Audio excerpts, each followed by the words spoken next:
Bonjour. Dans de nombreuses situations, vous voulez peut-être ajouter et supprimer une colonne d'une table existante.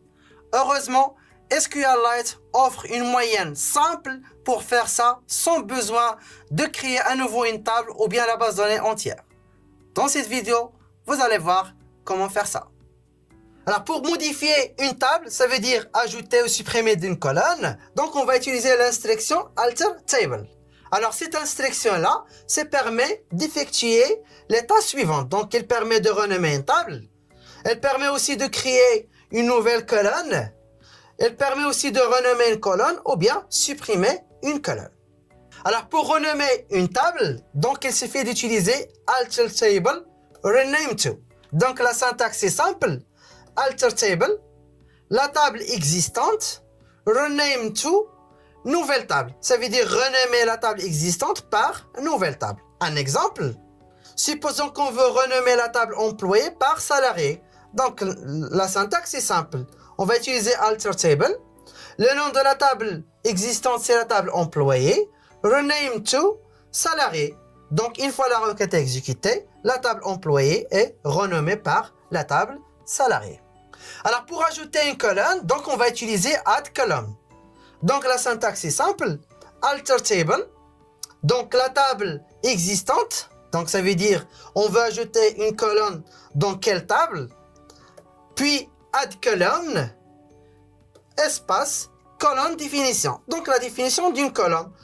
C'est la même chose que lorsqu'on veut créer une table. Ça veut dire qu'il faut spécifier le nom de la colonne, le type de données, ainsi des contraintes. Exemple, si on veut ajouter une colonne adresse dans la table employée, donc il suffit d'écrire alter table. Le nom de la table, c'est la table employée. Add column et la définition de la colonne. Donc la définition de la colonne contient le nom et le type de données. Donc on peut spécifier d'autres contraintes. Alors pour les types de données, on peut spécifier varchar, texte et ainsi de suite. Donc une fois la requête est exécutée, donc on obtient la même table avec une information supplémentaire, c'est l'adresse. Lors de l'ajout d'une colonne à une table, certaines restrictions s'appliquent à la nouvelle colonne. Donc la contrainte unique et primary key ne sont pas autorisées. Donc on ne peut pas déclarer une nouvelle colonne avec la contrainte unique et primary key.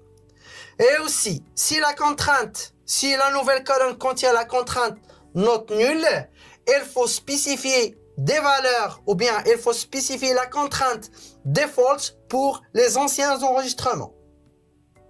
Alors, la valeur par défaut doit être une valeur autre qu'une valeur nulle.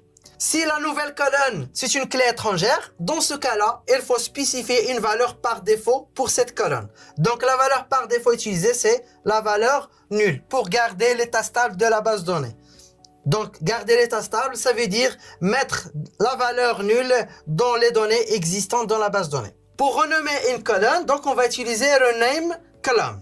Donc la syntaxe est simple, alter table, donc la table existante, rename column, le nom actuel et nouveau nom.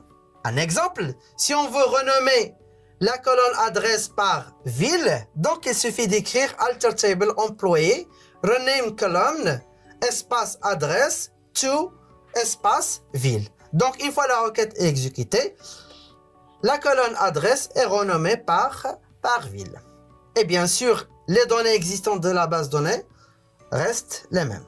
Pour supprimer une colonne, donc on va utiliser drop column.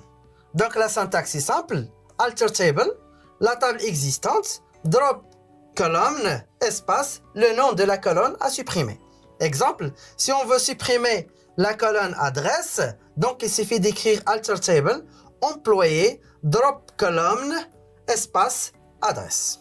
Donc une fois la requête exécutée, l'information adresse est détruite de la table employée. Avec un grand pouvoir viennent de grandes responsabilités et alter table est un grand pouvoir. Alors utilisez-la avec précaution. Merci pour votre attention et à la prochaine.